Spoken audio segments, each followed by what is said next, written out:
I can feel it in my veins like my blood, I need her. Love is a drug and she's my dope dealer.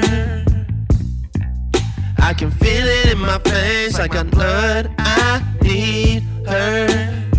I'm so addicted to you. How's it going? What's the word? My name is Ryan Wallace. I'm the co-founder and co-owner of Lonely Floater, and today we're interviewing my good friend Terell Online. What's going on? What's going on? What's going on? What's poppin', bro?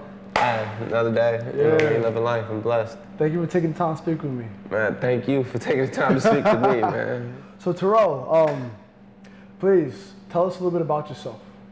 Me, you know me, artist, entrepreneur. You know, man, I make music. Most of my music is positive. It speaks to my life, my lifestyle. Yeah. Born on Oceanside, California. Raised in Virginia, but I've lived a little bit everywhere. So, you know, man, I'm bi-coastal. Yeah. You know, I mean, military brat. So, you know, man, I'm a man of the world. So you travel a lot. Yeah, I travel more than I want to sometimes. So what's your favorite place to go? My favorite place, to be honest with you, Yeah. I would say like, okay, it's different. It's weird. It's a little weird. My favorite place I've been, probably like Seattle. Seattle. Reason being, like they got the tastiest air in the country. It sounds crazy as hell. I believe natural rainforest. Yeah, but you can taste it. You get off the plane. I've been there. Okay. I don't know what's going on, but okay. No, you know. I've been there, so I completely believe you. Like my thing for Seattle is the speakeasies there, bro. Like. Okay, yeah. Yeah, you gotta go to the bartender, gotta find a guy in the corner, and then find an alleyway, and then boom, crazy 2-story building full of vibes, man. I dig that. Okay. So tell us, what are your musical influences? So like, crazy thing is, my times in California, they had BET Jazz. Yeah. So like, I grew up mostly on gospel because BET Jazz, they play hip hop and stuff like that. Okay. But like, when it comes to like rappers, you got 50 Cent, okay, Jay-Z, yeah, you know, Ludacris, things like that. And you know, Wiz, just because like, you know, vibe-wise, I learned and understood like vibe rap, like creating a vibe. And that's probably where I fit the most, you know. Vibe rap. So like just creating a sound that you can turn up to in a sense, but also like, you know, just find a frequency where you can feel comfortable, but like, you know, still move around a little bit. Yeah, like, it's funny, people ask me what I sound like all the time. I say like Cudi, Wiz, and Drake without the crying. Without the... You know what I mean? It's kind of like, I just speak to my experience, you know what I mean? Yeah. It's a little hustle, you know what I mean? Like I said, you get a vibe, and then it's all positive, something that anybody can relate to. Okay. You know what I mean? So can you please tell us the inspiration behind Perspectives? Okay, so like, perspective kind of plays on just the word perspective, but what I see, like, for instance, like, you could be mad at me, and then, you know what I mean, you're justified in what you're mad for because you feel how you feel, but then I'm looking at you like, I don't understand why you're mad because I feel like what I did wasn't wrong. Exactly. So it's like understanding that just because you see it your way doesn't mean that's exactly the right thing. Exactly. Exactly. So, you know what I mean, just being able to understand, you know, see things through other people's views. I dig that, man. Like I hear that in the lyrics, and like I resonate with it. Like there's a part where you say, "When broke, got rich again, still hustling for it." You know, like that's the mentality I like to look for when I look for artists to work with. Well, the crazy thing is, like when I say that, it's like, okay, I lost $100,000 with a team I was working with. I don't work with them no more. $100K? Yeah, and then a year later, I ended up going to the bank right when the pandemic started. I had to, you know, get ready to do my taxes. Yeah. They're like, oh, you did 150 this year. I was like, when? You know what I mean? Yeah. So it's like, it's a good surprise. Exactly, just understanding like, just because you lost something don't mean, I learned the skills to go get it. Yeah, it's not gone forever. Exactly, you know? so Make like, it right back. Even my experiences with the people I work with, I'm not mad at it. I can't be mad at them because that experience taught me the skills that I can go out and get it myself. Okay. You know and then what about Love is a Drug? Where are you at mentally, you know, when you dropped this? So Love is a Drug speaks on when me and the mother of my child, we split. Okay. It's that feeling when you lose somebody you really care about. And I thought I would compare love to like heroin. You know what I mean? Yeah. That makes you crazy, bro. Yeah, exactly. Like, you just like, you feel this deep pain that you can't do nothing about. You just like, and withdrawal, like, you know what I mean? Love is a drug, and it's my dope dealer. I can feel it in my veins, like my blood, and I need her. Like, that's how you feel when you in love with somebody. Yeah. Like, and then you go through the breakup. Will you survive? Yeah, but you just like, man, This one hurts. Look, hey, yo, call me. Text me, please. Please. Say what's up. Look, can I get 5 minutes with you? You know what I mean? And they on the other side of the phone like, hey, F you, forget you, leave me alone, I hate you. Been there before. Exactly. So, you know, it just speaks to that, you know what I mean? Just the honesty and love. Like, a lot of times we don't realize how love and drugs, like, really run the same It's the chemical line. imbalance that messes your whole mindset up. Exactly, Yeah. you know what I mean? So, thank you for your transparency on that. I know that's not something that artists like to speak on too much, but I respect that you were open enough to go forward with that. What? So my question is Red Cup Gang. Please tell us about the Red Cup Gang. So first off, you know what I mean, it's probably the only gang that says we hang, we don't bang. To me, it's one of them spaces where I can bring people together and they can be unapologetically themselves. You know, especially right now in the planet and where people are. It's not really a safe zone for you to be yourself. You know what I mean? And that's what I'm able to create with that, you know what I mean? It came about, I was in the studio one night with Reno Red Cups, drinking red wine, and my homeboys was in there with me saying whatever, and I was like, Red Cup Gang. And this is when Twitter was big, we tweeted the shit. And then somebody was like, yo, Blue Cup Mafia, and they started coming at me, and I was like, oh, okay, and it stuck. You know what I mean? And the whole we hang, we don't bang part, it's really just the essence of positivity. I respect that. A house party, a cookout with your grandma, you never really see anybody with a red cup and no smile. You know? I respect that. So, you know, like pushing a narrative for a collective, but not without the negative, you know, tendencies behind it. That's dope. Well, you know what I mean? The reason I also like getting our selling, I stuck to like the we hang, we don't bang thing. I'm able to change the narrative of being a rapper, especially being an African American. Especially, you know what I mean? You know, there's a stigma that exists where like you're expected to act a certain way, dress a certain way, move a certain way, and then have people around you around with the same kind of mentality and mind and behavior. Well, you know, people that don't understand our culture think, oh, you're a rapper, you tow guns, you shoot people, you do drugs, and you trip out. Like, nah, that's not for everybody, bro. Exactly. So you know what I mean? But that's because they don't understand our culture because they don't live through it. You know what I mean? So it's like I feel like, especially with African Americans, there's one picture painted of African Americans. You know, but nowadays they're starting to put different narratives. It shows like Blackish, things like that. But you know, you talk to somebody from out the country, they know Boys in the Hood, Juice, Paid in Full. They think we are hood gangsters. Those are the things that they use to reference African Americans in the United States. Exactly, and they don't really like the intellectual African American. It really doesn't get represented. I think I said in one of my songs, I said, you know what I mean, I feel like I'm at a handicap because I'm intellectual and black. Some hate me for my color, some because of how I act. You know what I mean? And that speaks on the fact that, you know what I mean, I'm black, you know what I mean? Some people look at me like, oh my gosh, she's scary to see in person. And then like me, the racism I dealt with growing up came from more of my people telling me I'm not black enough. Where are you originally from? Me, I was born in Oceanside, California. Yeah, military family, so I was raised all over. You know, I spent a lot of time in Virginia. But you know what I mean?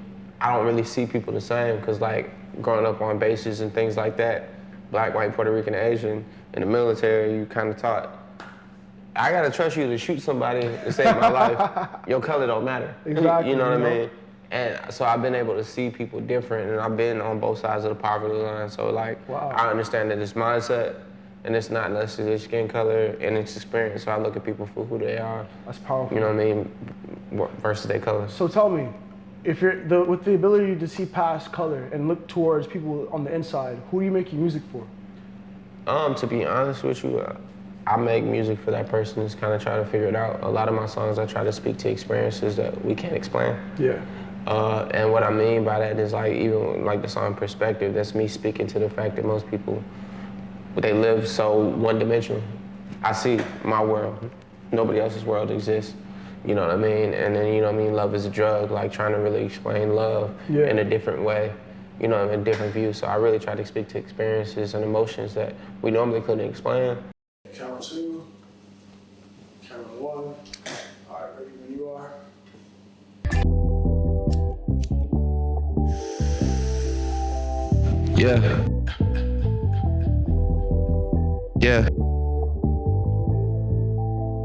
It's Terell Online. Love is a drug and she's my dope dealer.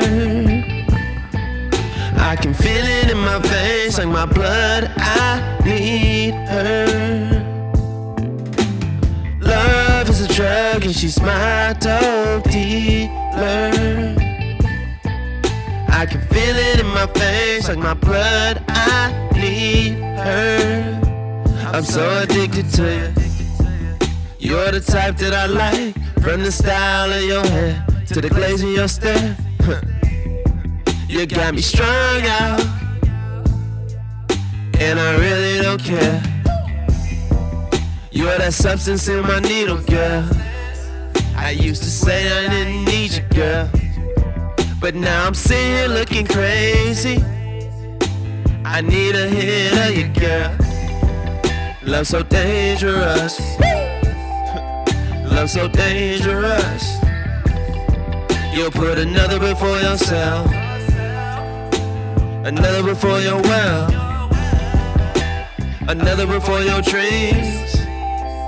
Things ain't always what they seem, 'cause love don't last. It's known to break like glass. Oh, love is a drug and she's my dope dealer. I can feel it in my face like my blood, I need her.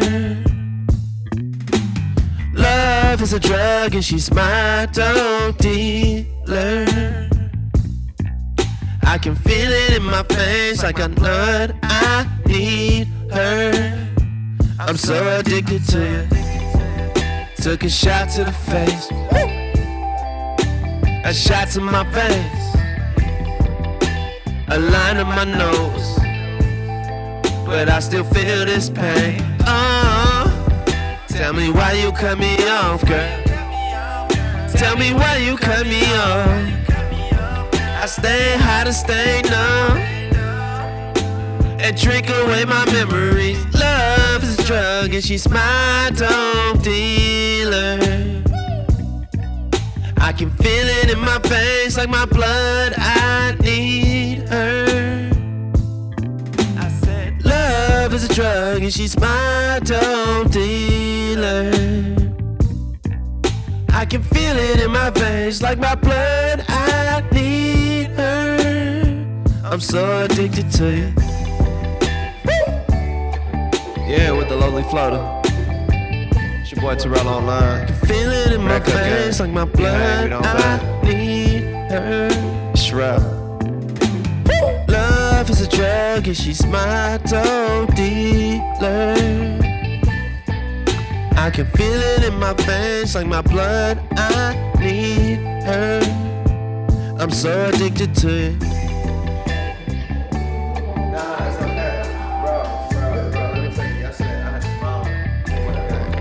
What's going on? It's your boy Terell Online.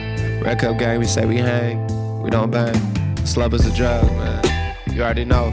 Lonely Floater, we in here, man. Check them out. It's exclusive, baby. It's real.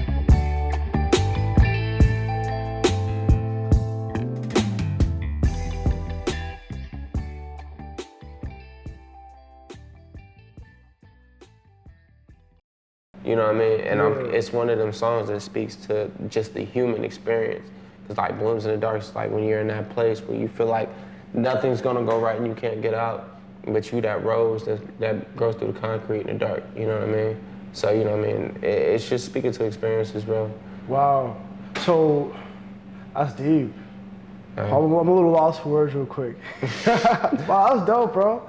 Okay, so like people that are looking for an understanding of something so simple, but like your perspective shines a light from a different way of seeing it, you know, from feeling it. Simple too. That's yeah, funny. yeah, I heard that. Yeah, okay. Yeah. So say you were sitting here in the room with the younger Terell Online, right? Mm-hmm. And he's like, yo, big homie Terell, like I'm little homie Terell, and I want to find my passion. I don't know whether it's in music. I don't know whether it's in artistry. I don't know whether it's in like, you know, making bracelets or jewelry. Like, what advice would you give to me so that I can kind of skip a few steps ahead and be in the right path to be successful? So if I was speaking to my younger self, I'd tell myself, research applied faith. Say that again? Research applied faith. I quit music 3 times. First time I quit, 3 times. I ended up on radio. Second time I quit, I got a call from Pusha T at the time, one of his artists. They had me write a record. I ended up writing it. Third time I ended up on tour. Like, but if I would have not quit through all them whole times, I would have figured it out. A lot of times we don't realize, like, the first time I was selling music and CDs or whatever, I made $4, I gave out 200 CDs. Damn. Wow. Now I'm doing anywhere between $500 to $1,000 a day. But the thing is, I had to learn it and understand it. But a lot of times we quit because we don't understand it. It's a learning process. You know what I mean? You gotta learn how it works, how to sell it, how to make money from it, to master it. Yeah. So you know what I mean? But I quit because I'm like, yo, I'm frustrated and everything in life was hit me. And I'm like, but if I'd have worked through it, I'd have been where I was at 100 times quicker. Because a lot of times we get confused in finding the money in what we do. The money blinds you. Well, nah, what I mean by finding the money in what we do, we get so caught up in trying to make it, we don't focus on taking what we do, turning it into a skill, and then finding the money in that skill. Let the money come to you naturally. Exactly, and then once you learn it, oh, this is how I make money from it, you gotta master it. And now it's a skill, it's a muscle, you can flex it, you can go out and do whatever you do. Exactly. You know what I mean, over and over and over again, and now people will pay you for it because now you find a way to bring value from what you learn, that skill. So, Yeah. you know what I mean? It takes time, but It takes time, yeah. You know, I think Nipsey said it when he was like, everything that I worked for finally came from me, it just didn't come in my timeline. You know what I mean? And I understand exactly what he's saying now. Yeah. I thought I was gonna get where I'm at fucking Right away. 10 years ago. Yeah. You know what I mean? Cause I'm like, nah, this one's gonna make it. This is gonna be the one. This is gonna be the one. And now it's like, okay, it's really just building. You know Patience what I mean? and consistency. Exactly. No, bro, like I love everything you're saying, man. Appreciate Bro, you, like man. I really like I truly, especially when it comes to quotes, things that touch you like inside, and then you Yeah. can pass it off to someone else. A few words could change somebody's life in perspective, man. Man, So tell me, is there anything else down the line for what you got going on in the future? Like, you got any shows, any events, and are you going on tour? Like, what's up? So we got a project coming in March. Yeah. Right now, the title is Did It On My Own.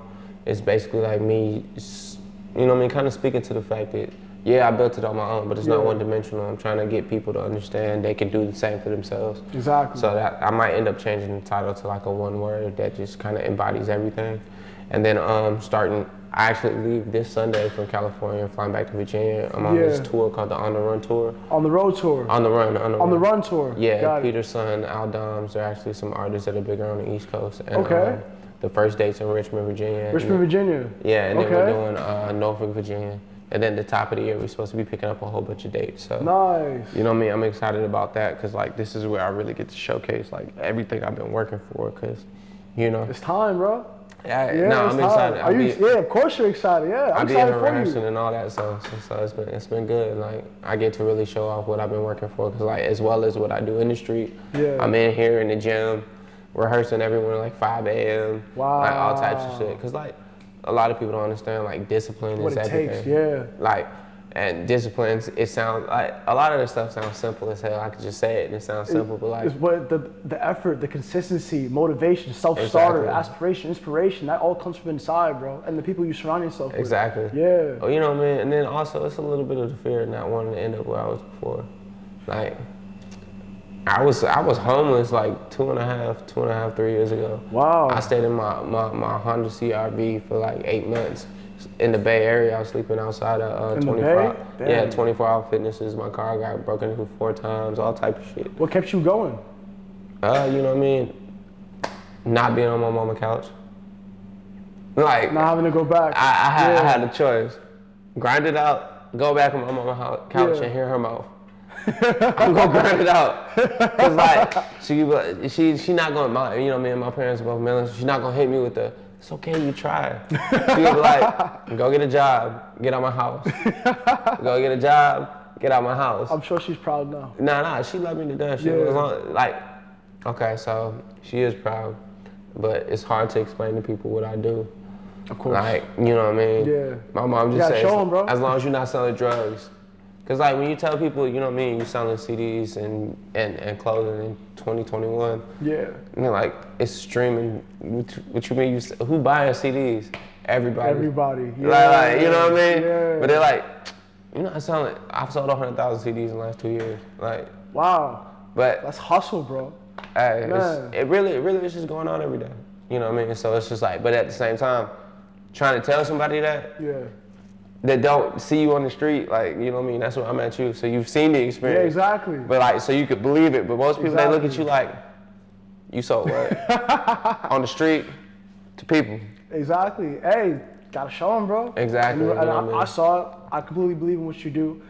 I hope for the absolute most success that's life can offer to you and more. Thank you, bro. Hey, I hope, man, listen, the way you came in, the way, you know what I mean, you came in, you serious about what you do, like, that means a lot to me. Because, like, for a lot of people, like, they do things, they say they do it, and then you get with them, and it's kind of like, it's not really put together. It's on the line too much. You know what I mean? Yeah. So, you know what I mean? But no, you came in, you like super professional, and you know what I mean? I can tell you serious and passionate about what you do. Like, it's one thing about being genuine about what you do. It hits on another level. I guess that's really why I like, from the music to everything that I do, I connect with people, because like, they can tell, like, it's genuine. Yeah. You know what I mean? Like, I be telling people, like, 6 months you gonna see me on your TV. They be looking at me like, what's wrong with you? Like, no, I was like, no, I believe that shit. Yeah. You know what I mean? Thank you, bro. So, hey, thank you, man. So let's close out. What's up? My name is Ryan Wallace. I'm the co-founder and co-owner of The Only Floater, and we're closing out our session with Terell Online. Terell, thank you so much for coming. Right, man, thank you so much for your time. Like I said, I wish you the most success life has to offer and more. Man, same to y'all. I want to do this in like a year and a half, you know what I mean? And we doing 1 million views and shit, you know what I mean? Come on now. Thank you, man. All right, it's nothing, bro. All right, we out, bro. You know, I already, you already know.